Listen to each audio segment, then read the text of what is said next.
Let's take a look at an application of exponential growth, compound interest.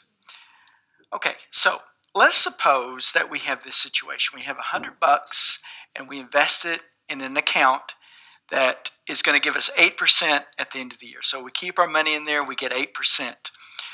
Well, this $100 we're going to call the principal, and then we have our interest.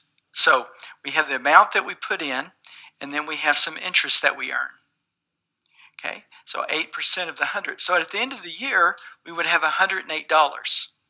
Okay, so that's how much we made. 8% interest, just simple. At the end of the year, that's what we get. Now let's suppose that we want to do things a little differently. We don't want to compute interest once at the end of the year, just 8% of the $100. Let's suppose we want to spread that 8% over the year. Instead of 8% at the end of the year, let's do this. Let's divide that by 4 and calculate the interest 4 times a year on 2%. Okay, so we're going to compound the interest. We're going to calculate the interest. We're going to 4 times a year, but instead of 8% at the end, 2 times per quarter. Okay, so let's see how that would look. Okay, we have $100. This is the first quarter right here. We take that $100, add 2% of it, and we get $102. Okay, that's the first quarter. Now, let's look at the second quarter. Now we have $102, and I'm going to calculate 2% of that, $102. And now we get $104.04. This is the second quarter. Now let's look at the third quarter. Now we have this $104.04, and you see where this is going. We take 2% of that, add it to the $104.04, and this is the third quarter. Now finally we're at the end. We take this $106.12, and we find its interest, 2% of that, and we get $108.24. Woo! We get 24 cents more by compounding it 4 times a year instead of just calculating the interest at the end of the year. So this is what we get when we compound it 4 times. So notice, if we just calculate the interest annually, we had $108. If we calculated it, if we spread it out over the course of the year, 2% each quarter, we got $108.24. So we would say, really, we didn't earn 8% per year. We earned 8.24%. Okay, that's by compounding it quarterly. Okay, so here, that's the idea behind compounding interest. We don't just calculate it once at the end, we kind of spread it out, and we're calculating it more often. So let's suppose that you have P dollars invested in an account at an annual interest rate of R. So we're being general now. Compounded n times a year. Okay, so here's our interest per compound. We take the interest rate divided by the number of times we compound. So in the previous example, it was 8 divided by 4, 0.08 divided by 4. That's what it was. Okay, so here's what we have. During the first period where we calculate, we get our principal plus I times our principal. In the previous example, it was 100 plus 100 times 0.02. Okay, but now we're not specifying how many times we compound in the year. We're just being general here to see if we can come up with some kind of formula. Okay, so we get, notice with this I can factor out a p. See, I factored the p out, and I got 1 plus I. Now, that's the first amount. That's after our first compounding. Now, let's look at our second compounding. We take the first, the amount from here, A1, plus the interest on that. So interest times A1. See? Just like up here it was P plus PI. Well, now we don't have that amount. We don't have P in there. We have A1 in there, this amount. Notice I can factor out the A1. And now notice what A1 is. A1 is this P times 1 plus I. So I just put that right in here. And now we have P times 1 plus I squared. And remember, I is the amount of interest per compound, the percent of interest per compounding. Okay, let's look at this third. So you can see how this goes. We have the amount from the previous plus the interest rate times the amount from the previous. Factor out the A2.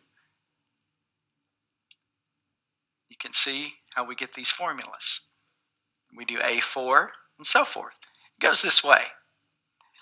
But you can see we kind of come up with a formula here because we're saying, okay, let's look at the nth compound.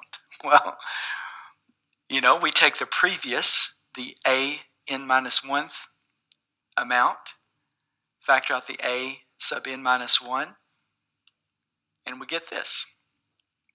Okay, so this is the amount after 1 year. So I'm not specifying here how many times we compounded in the year. I'm just being general. But you can see we get a formula here. This is kind of the formula that we're going to use. So let's break it down a little bit. This is the amount after 1 year. And notice, after 1 year. Now, notice if we say, okay, well, we want a formula for several years down the line. Well, I would need to put a T on here. And notice N is the number of compounds. So in other words, it's the number of times we compounded this money, this investment. If it were 4 times a year, this would be 4. And when T is 1, this would be, well, this was calculated 4 times. So in 2 years, if N is 4, this would be 8. So we would have calculated it 8 times. But we have NT here. So this is the amount after T years, compounding, N times a year. Okay? Now we could write it this way and just say, well, this, never mind years, we're just going to use M for the number of times it was compounded totally. So in 2 years, instead of 4 times 2, it would just be 8. See? So we could write it this way. Sometimes you'll see it written this way. So A is the amount of money that you have. P is the principal. That's the amount that you initially put into the account. R is the annual interest rate. N is the number of compounding periods. T, the number of years. And I, this thing I'm doing up here, is just going to be R divided by N. And M, sometimes you may say, well, I don't care about years. I just want to know how many times the money is compounded. I don't care about years at all. So we just say M equals NT. Okay, now let's look at what happens when you compound continuously. In other words, you can compound quarterly, 4 times a year. You can compound monthly, every month, 12 times a year. You can compound every day. You can compound every second. So what we want to do is say, well, what happens if we compound always? If our money, our interest is constantly being calculated, what does that look like? Well, remember there's this thing E. E is this irrational number. It's, it's like pi. It goes on and on forever. Here I've got it approximated 2.71828, but it goes on forever. And just remember that. Now, also realize that e to the 0.08 is approximately 1.08328.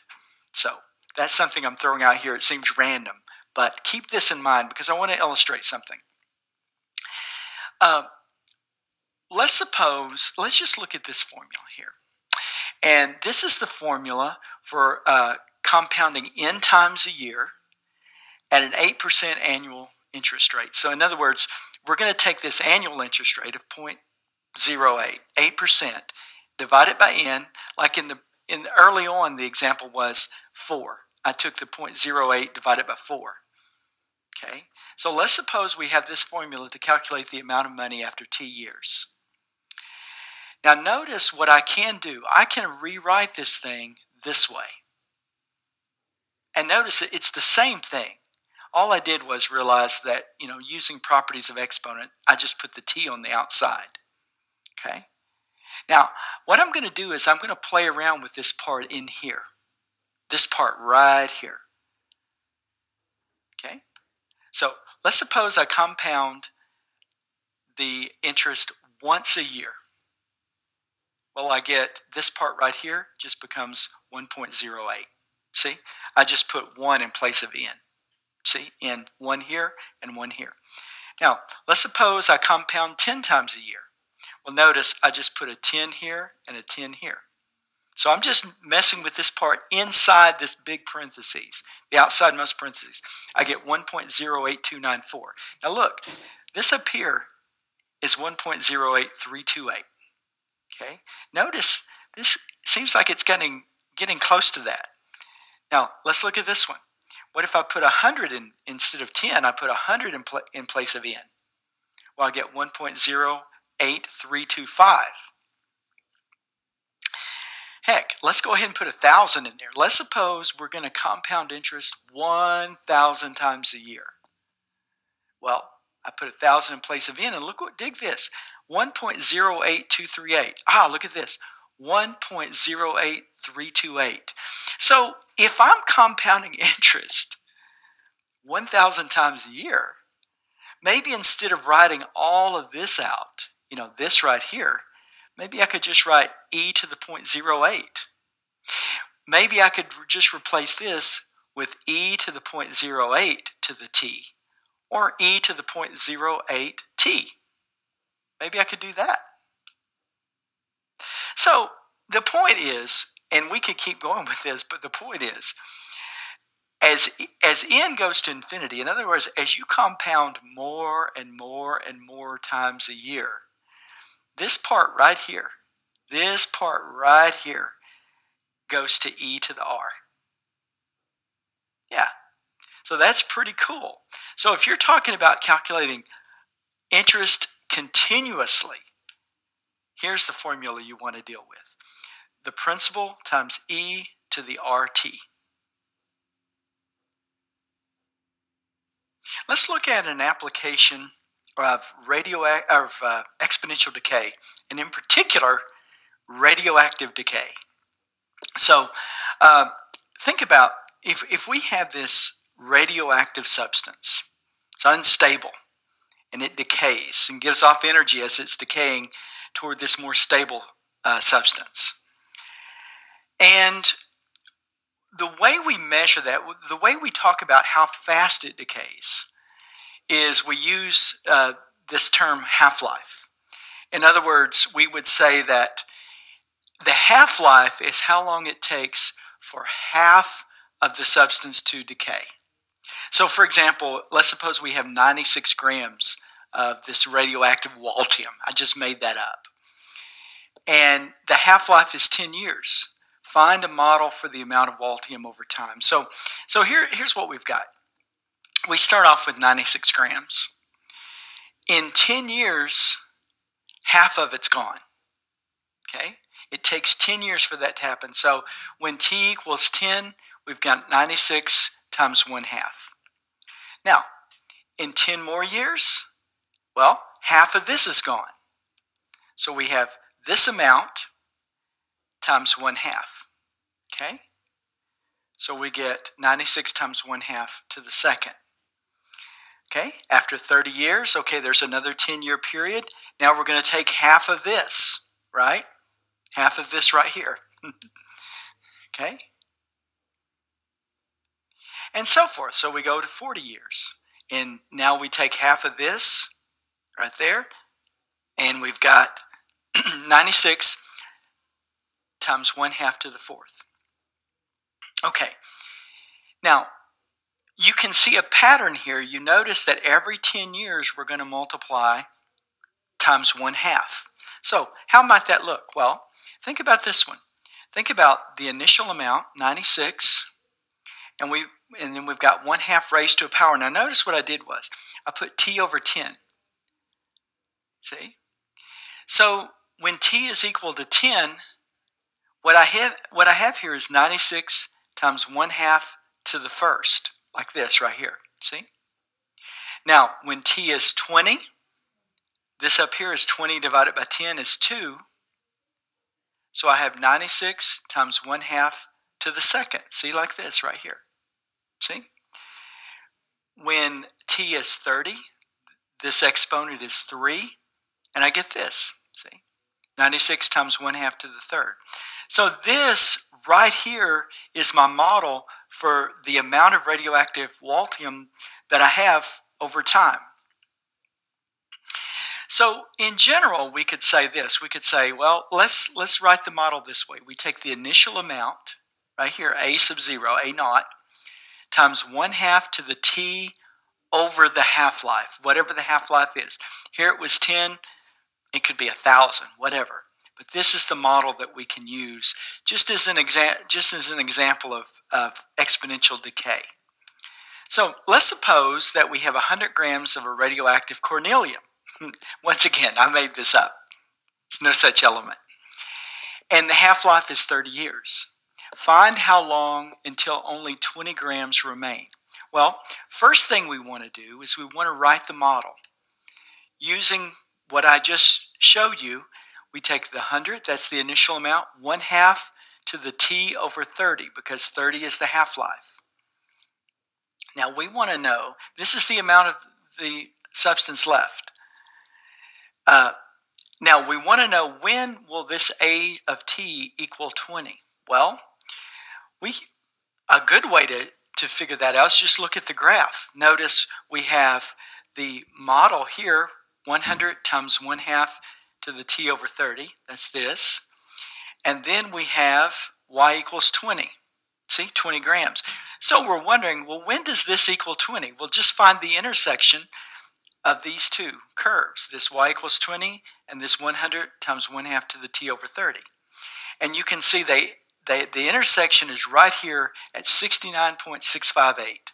That's when you have this amount, the 20 grams.